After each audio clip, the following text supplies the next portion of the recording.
இந்த நொடியில, சரியா இந்த வினாடியில உங்களை யாரோ ஒருத்தர் திருடிட்டு இருக்காங்க. ம், ஆமா. உங்க பாக்கெட்ல இருக்கிற பணத்தையோ இல்ல உங்க கையில இருக்கிற விலை உயர்ந்த மொபைல் போனையோ அவங்க தொடல.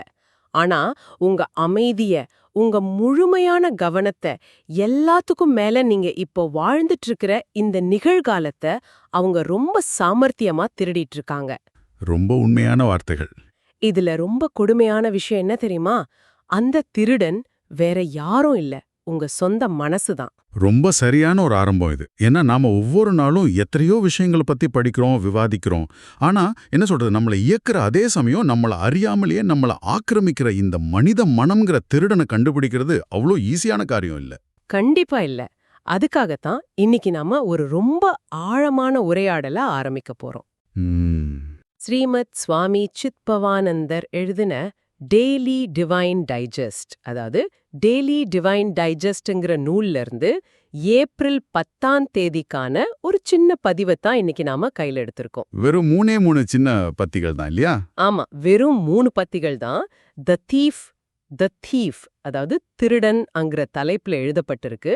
ஆனா இந்த 3 பத்திகளுக்குள்ள மனித மனதோட உளவியல் விழிப்புணர்வு, அப்புறம் ஆன்மீக விடுதலைன்னு ஒரு மாபெரும் வரைபடத்தையே சுருக்கி வச்சிருக்கார். எக்ஸாக்ட்லி.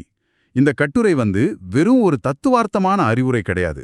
இது ஒரு பிராக்டிக்கலான கையேடு மாதிரி செயல்படும். ரைட்? மனதோட அனிச்சை செயல்களை எப்படி நிறுத்துறது, எப்படி ஒரு உயர்ந்த விழிப்புணர்வை அடையிறதுங்கிறது இது ரொம்ப துல்லியமா விளக்குது. அதனாலதான் நாம இத அப்படியே வரிசையா படிக்காம இந்த ஆங்கில வரிகளை நம்ம இயல்பான பேச்சுல கொண்டு வந்து இதுக்கு பின்னாடி இருக்கிற அறிவியலையும் தத்துவத்தையும் ஆழமா பிரிச்சு பார்க்க போறோம். கண்டிப்பா. ஆரம்பிக்கலாம். முதல் பத்தியே ஒரு பெரிய அரையோணக்கம் ஆரம்பிக்குது. சுவாமி சித்பவானந்தர் எழுதுறாரு, "The thief refrains from his evil act in the presence of the police. The mind is a worse thief. In the absence of vigil, it does great havoc. It requires to be watched over." ம், ஒரு ஆழமான வரி. அதாவது காவல்துறை இருக்கும்போது ஒரு திருடன் திருடுறத விட்டுட்டு பதுங்கிக்கிறான். ஆனா நம்மளோட மனசு அந்த சாதாரண திருடனை விட ரொம்ப மோசமான ஒரு திருடன். ஆமா, worst thief. விழிப்புணர்வு, அதாவது விஜில்னு சொல்லப்படுற அந்த விஜில் இல்லாத போது அது பெரும் குழப்பத்தை, அழிவை ஏற்படுத்துது. அதனால அதை கண்காணிக்கணும்னு சொல்றாரு. இங்க எனக்கு ஒரு பெரிய கேள்வி வருது. என்னென்ன சொல்லுங்க? ஒரு சாதாரண திருடன் பணத்தை திருடுவான். ஆனா மனசு ஏன் வேர்ஸ் தீஃப் அல்லது மிக மோசமான திருடன்னு இவ்ளோ கடுமையா விமர்சிக்கப்படுது? இத ஒரு சின்ன உதாரணம் மூலமா பார்க்கலாம். ஒரு சாதாரண திருடன் உங்க வீட்டுக்குள்ள புகுந்து ஒரு 10,000 ரூபாய் திருடிட்டு போறான்னு வச்சுக்கோங்க. சரி. அது உங்களுக்கு ஒரு இழப்பு தான். அதுக்காக நீங்க வருத்தப்படுவீங்க. ஆனா இன்னும் ஒரு மாசத்துலயோ இல்ல சில வருஷங்கள்லயோ உழைச்ச அந்த பணத்தை உங்களால மறுபடியும் சம்பாரிச்சிட முடியும். ஆமா, இழந்ததை மீட்க முடியும். கரெக்ட். ஆனா மனசுங்கிற இந்த திருடன் எதை திருடுறான்? உங்க நேரத்தை, உங்க நிகழ்காலத்தை. நீங்க உங்களுக்கு பிடிச்ச ஒரு காஃபிய ரொம்ப ரசிச்சு குடிக்க உட்கார்றீங்க. ரைட். அடுத்த நொடி 5 வருஷத்துக்கு முன்னாடி நடந்த ஒரு அவமானமோ இல்ல நாளைக்கு உங்க பாஸ் என்ன சொல்லுவாரோங்கிற பயமோ உங்க தலைக்குள்ள ஓடுது. ஆஹா, ஆமா. அந்த காஃபியோட சுவை உங்க நாக்குக்கே தெரியறதில்ல. உங்க உடல் அங்க இருக்கு. ஆனா உங்க மனசு அந்த நிகழ்காலத்தை உங்ககிட்ட இருந்து திருடிடுச்சு. ஓ, நீங்க சொல்றத கேட்கும்போது தான் புரியுது. இது நம்ம ஸ்மார்ட் போன்ல பேக்ரவுண்ட்ல ஓடுற சில ஆப்ஸ் மாதிரி இருக்கு இல்லையா? ரொம்ப சரியான ஒப்பீடு. நாம ஸ்கிரீன்ல வேற ஏதோ பார்த்துட்டு இருப்போம். ஆனா நமக்கே தெரியாம பின்னடியில சில ஆப் ஓடி நம்ம பேட்டரிய முழுசா உறிஞ்சு தீர்த்துடும். அதுபோல நம்மளோட எனர்ஜிய, கவனத்தை இந்த மனசு திருடிடுது. எக்ஸாக்ட்லி. பரிணாம வளர்ச்சியோட அடிப்படையில, அதாவது எவல்யூஷனரி சைக்காலஜி படி பார்த்தா, மனித மூளை எப்பவுமே ஆபத்துகளை ஸ்கேன் செய்யற விதமா தான் வடிவமைக்கப்பட்டிருக்கு. ஓஹோ. காட்டுல வாழ்ந்தபோது ஒரு புலிகிட்ட இருந்து தப்பிக்க அந்த எச்சரிக்கை உணர்வு தேவைப்பட்டுச்சு. ஆனா இன்னைக்கு பாதுகாப்பான ஒரு அறையில நம்ம உட்கார்ந்துட்டு இருக்கும் போதும் அந்த மூளை சும்மா இருக்காது. ஏதோ ஒரு கற்பனை ஆபத்தை உருவாக்கும். ஆமா, உருவாக்கி அத ஒரு பெரிய பிரச்சனையா நம்ம கண் முன்னாடி நிறுத்தும். அதுதான் சுவாமி சித்பவானந்தர் சொல்ற அந்த கிரேட் ஹேவக் அல்லது பெரும் குழப்பம். சரி, இந்த திருடனை கட்டுப்படுத்த அவர் சொல்ற தீர்வு என்ன? இந்த பிரசன்ஸ் ஆஃப் த போலீஸ், அதாவது காவல்துறை இருக்கும்போது திருடம் பதுங்குற மாதிரி மனசுக்கு விழிப்புணர்வு தேவைங்கிறாரு. இந்த விழிப்புணர்வுங்கிற வார்த்தைய நாம அடிக்கடி கேக்குறோம். ஆனா பிராக்டிக்கலா மனச கண்காணிக்கிறதுனா என்ன? மனச அடக்கி எண்ணங்களை வலுக்கட்டாயமா நிறுத்துறதா? அங்கதான் பலரும் ஒரு பெரிய பிழைய பண்றாங்க. எண்ணங்களை வலுக்கட்டாயமா அடக்க நினைக்கிறது ஒரு ஸ்ப்ரிங் அழுத்தி பிடிக்கிறதுக்கு சமம். எவ்ளோ தூரம் அழுத்துறோமோ அவ்ளோ வேகமா திருப்பி அடிக்கும். ஆமா, ஆசிரியர் இங்க கட்டுப்படுத்துன்னு சொல்லல, கண்காணின்னு தான் சொல்றாரு. வாட்ச்ட் ஓவர் அப்படின்னு. அதாவது உங்க மனசுக்குள்ள என்ன ஓடுதுங்கிறத ஒரு சாட்சியா நின்னு பாக்குறது. உங்களுக்கு ஒரு கோபம் வருதுன்னா, நான் கோபமா இருக்கேன்னு நினைக்கிறதுக்கு பதிலா என் மனசுல இப்போ கோபம்ங்கிற உணர்வு எழும்புதுன்னு ஒரு அடி தள்ளி நின்னு கவனிக்கிறது தான் அந்த விழிப்புணர்வு. ஓ, எண்ணங்களுக்கும் நமக்கும் நடுவுல ஒரு சின்ன இடைவெளியை உருவாக்குறது. சரியா சொன்னீங்க. குவாண்டம் இயற்பியல்ல அப்சர்வர் எஃபெக்ட்னு ஒரு கோட்பாடு இருக்கு. கேள்விப்பட்டிருக்கேன். ஒரு குகலை நாம கவனிக்கும் போது அதனோட செயல்பாடே மாறிடும். அதே அறிவியல் விதிதான் நம்ம மனசுக்கும் பொருந்தும். உங்க தேவையற்ற எண்ணங்களை, கவலைகளை நீங்க விழிப்புணர்வோடு கவனிக்க தொடங்கின அடுத்த நொடியே அந்த எண்ணங்கள் தங்களோட வலிமையை இழந்து காணாம போயிடும். வாவ்! விழிப்புணர்வுங்கிற காவலரை பார்த்ததும் மனசுங்கிற திருடம் ஓடி ஒளிஞ்சுக்குவான். கரெக்ட். நீங்க சொல்றது கேக்குறதுக்கு ரொம்ப அருமையா இருக்கு. தர்க்க ரீதியாகவும் சரியா படுது. ஆனா நான் இத ஒரு யதார்த்தத்தோட பொருத்தி பார்க்க விரும்புறேன். சொல்லுங்க. 24 மணி நேரமும் என் மனசுக்கு நானே ஒரு சிசிடிவி கேமரா மாறி காவல் காத்துட்டு இருக்க முடியுமா? அது கஷ்டம்தான். அது ரொம்பவே சோர்வான ஒரு விஷயம் இல்லையா? இப்ப நான் என்ன நினைக்கிறேன், இப்ப என் மனசுல என்ன ஓடுதுன்னு எந்நேரமும் விழிப்புணர்வோட இருக்கிறது சாத்தியமே இல்லாத ஒண்ணு போல தோணுதே. நாம அசர்ற அந்த ஒரு நொடியில மனசு மறுபடியும் திருடத் தொடங்கிடுமே. இது ஒரு மிக முக்கியமான யதார்த்தமான கேள்வி. சுவாமி சித்பவானந்தருக்கும் இது தெரிஞ்சிருக்கு. அதனாலதான் அவர் வெறும் கண்காணிப்போட மட்டும் நின்னிடல. ஓ, அடுத்த கட்டத்துக்கு போறாரா? ஆமா, அடுத்த பத்தியில இதுக்கு ரொம்ப நிரந்தரமான ஆழமான ஒரு தீர்வை முன்வைக்கிறாரு. அப்போ நான் இந்த 2வது பத்தியே கொண்டு வரேன். The thief does not enter a lighted house. The thief of the base thought does not enter the heart lit with God consciousness. அதாவது வெளிச்சம் இருக்கிற வீட்டுக்குள்ள ஒரு திருடன் நுழைய துணிய மாட்டான். அதுபோல இறை உணர்வு, காட் கான்ஷியஸ்னஸ் அப்படிங்கிற ஒளியால நிரம்பி இருக்கிற ஒரு இதயத்துக்குள்ள கீழ்த்தரமான எண்ணங்கள், அதாவது பேஸ் தாட் நுழைறத இல்ல. முதல் பத்தியில நம்ம காவல்துறையை பத்தி பேசணும். அது ஒரு வெளிப்புற கட்டுப்பாடு மாதிரி. ரைட். எந்நேரமும் காவல் காக்கிறது கடினம்ங்கிறது உணர்ந்துதான் இங்க ஒளி, அதாவது லைட் அப்படிங்கிற ஒரு புது பரிமாணத்தை ஆசிரியர் அறிமுகப்படுத்துறாரு. இங்கேயும் எனக்கு அதே பிராக்டிக்கலான சந்தேகம் தான் வருது. இருட்டுக்குள்ள திருடம் வருவான், அதனால விளக்கை ஏத்தி வைக்கணுங்கிறது சரி. ஆமா. ஆனா அதுக்காக ஒரு வீட்ல விளக்க எப்பவுமே எரிய விட்டுட்டே இருக்க முடியுமா? அதுபோல இறை உணர்வுங்கிற ஒளிய எப்படி ஒரு மனுஷன் எப்பவுமே தனக்குள்ள வச்சிருக்க முடியும்? இது நிறைய பேருக்கு வர சந்தேகம்தான். இப்போ நான் ஒரு பெங்களூர் டிராஃபிக்ல 2 மணி நேரம் மாட்டிட்டு எரிச்சலோட உச்சியில இருக்கும்போது, இல்லனா ஆபீஸ்ல என் பாஸ் ஒரு மோசமான இமெயில் அனுப்புனா எனக்கு எப்படி அந்த காட் கான்ஷியஸ்னஸ் வரும்? இதெல்லாம் இமயமலையில தியானம் பண்றவங்களுக்கு சாத்தியப்படலாம். அன்றாட வாழ்க்கைக்கு எப்படி செட் ஆகும்? உங்க அதிருப்தி ரொம்ப நியாயமானது. ஏன்னா இறை உணர்வு அல்லது காட் கான்ஷியஸ்னஸ் அப்படிங்கறத நாம ஒரு குறுகிய மத ரீதியான பூஜை அறையில மட்டும் நடக்கிற ஒரு நிகழ்வா பழகிட்டோம். ஆமா, நாமும் அப்படிதான் நினைச்சிட்டு இருக்கோம். ஆனா இங்க ஆசிரியர் குறிப்பிடுறது ஒரு பரந்த உளவியல் மற்றும் தத்துவார்த்த நிலையை குறிக்குது. இதை விளக்கறதுக்கு முன்னாடி ஒளிக்கும் இருளுக்கும் உள்ள அறிவியலை புரிஞ்சுக்குவோம். இருட்டுங்கிறத உங்களால ஒரு பொருளை போல அடிச்சு விரட்ட முடியுமா? முடியாது. இருட்டுக்குன்னு தனிப்பட்ட எந்த வடிவமும் கிடையாது. அது வெறுமனே ஒளியோட இன்மை, ஆப்சன்ஸ் ஆஃப் லைட், அவ்வளவுதான். எக்ஸாக்ட்லி. இப்படி இருட்டை நேரடியாக எதிர்த்து போராட முடியாதோ அதே போலதான் நம்மளோட கீழ்த்தரமான எண்ணங்களும். Base thoughts. ஆமா, இங்க கீழ்த்தரமான எண்ணங்கள்னு சொல்றது ஏதோ கொள்ள மாதிரி எண்ணங்களை மட்டும் இல்ல. மத்தவங்களோட நம்மள ஒப்பிட்டு பார்த்து பொறாமப்படுறது, கடந்த காலத்தை நினைச்சு குற்ற உணர்ச்சி கொள்றது, சின்ன சின்ன விஷயங்களுக்கு ஈகோ பாக்குறது, இது எல்லாமே பேஸ் தாட்ஸ் தான். ஓ, இதெல்லாம் கூடவா? ஆமா, இந்த எண்ணங்களோட நீங்க சண்டை போட்டா நான் இப்படி நினைக்க கூடாது, நான் பொறாமப்படக்கூடாதுன்னு போராடினா அது don't think of a pink elephant, அதாவது பிங்க் நிற யானையை நினைக்காதேங்கிற உளவியல் கோட்பாடு போல மீண்டும் மீண்டும் அந்த எண்ணத்தையே தான் வலுவாக்கும்.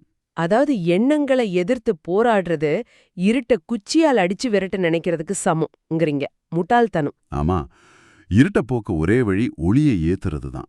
அதுபோல நெகட்டிவான எண்ணங்களை விரட்ட உங்க மனசை ஒரு நேர்மறையான பிரபஞ்சத்தோடு ஒன்றிணைந்த உணர்வால நிரப்பணும். அதுதான் காட் கான்ஷியஸ்னஸ். பெங்களூர் டிராஃபிக் விஷயத்துக்கு வருவோம். அங்க எப்படி இது வேலை செய்யும்? டிராஃபிக்ல மாட்டிட்டு இருக்கும்போது எல்லோரும் என்ன போல தான் அவங்கவுங்க வீட்டுக்கு போக போராடிட்டு இருக்காங்கங்கிற ஒரு சின்ன புரிதல், ஒரு நிபந்தனையற்ற ஏற்றுக்கொள்ளல் வருது இல்லையா? ராடிக்கல் அக்செப்டன்ஸ்னு சொல்லுவாங்க. ஆமா, அந்த புரிதல் தான் இங்க ஒளி.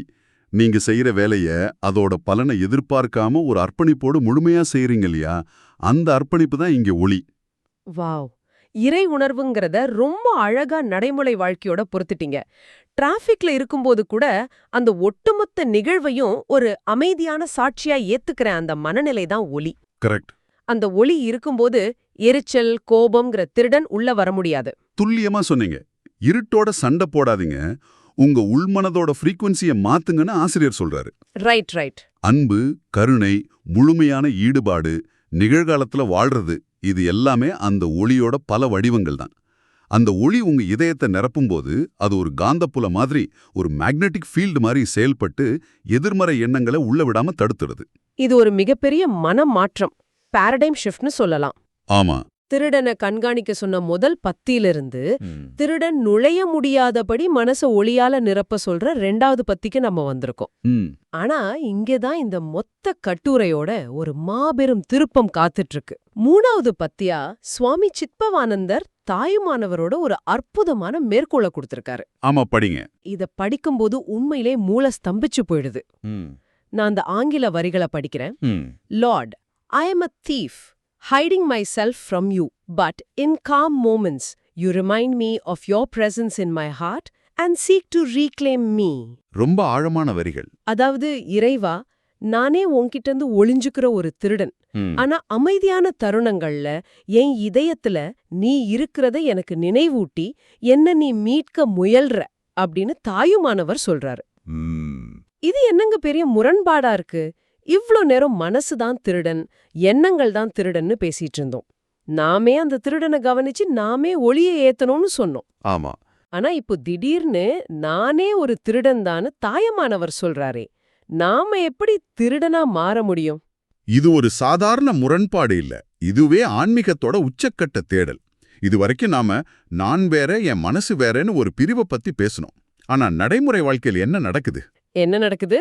நாம அந்த மனதோட அந்த எண்ணங்களோட முழுமையா ஒன்றிடுறோம். Identification with the mind. ஒரு கவலை வரும்போது அது மனதோட கவலைன்னு பார்க்காம நான் கவலையா இருக்கேன்னு அந்த கவலையாவே நம்ம மாறிடுறோம்.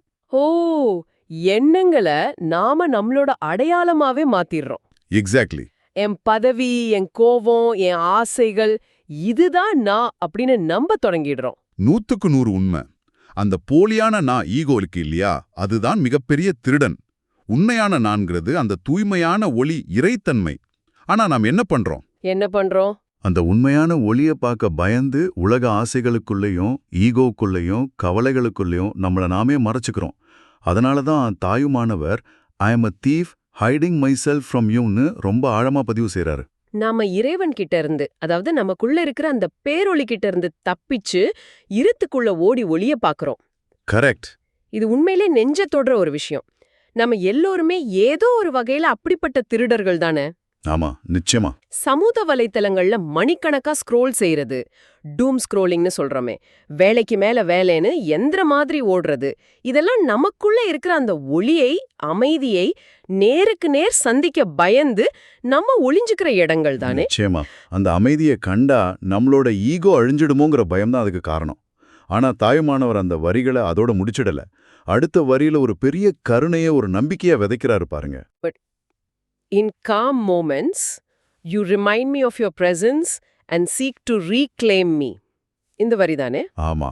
நாம எவ்ளோ தூரம் இருட்டுக்குள்ள ஓடி ஒளிஞ்சாலும் நமக்குள்ள இருக்கிற அந்த இறை சக்தி நம்மள விட்டு விலகுறதில்ல. அந்த calm moments அல்லது அமைதியான தருணங்கள்னு அவர் சொல்றத எதை குறிக்குது? நம்ம மனசோட இரைச்சல் எப்பவுமே ஒரே சீரா இருக்கிறதில்ல.